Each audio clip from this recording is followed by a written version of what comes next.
Pri ciljnih skupinah je treba vedeti, da se je v tem času dejansko nekaj spremenilo.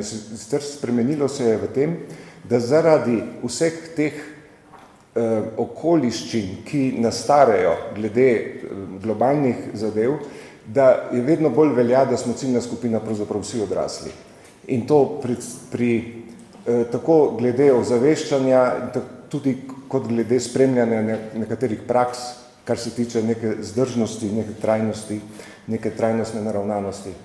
In pri tem je nekako bilo tudi izraženo, sicer z moje strani, da bi morali v to vključiti tudi javne medije ali vsaj od njih to zahtevati, da se tega držijo.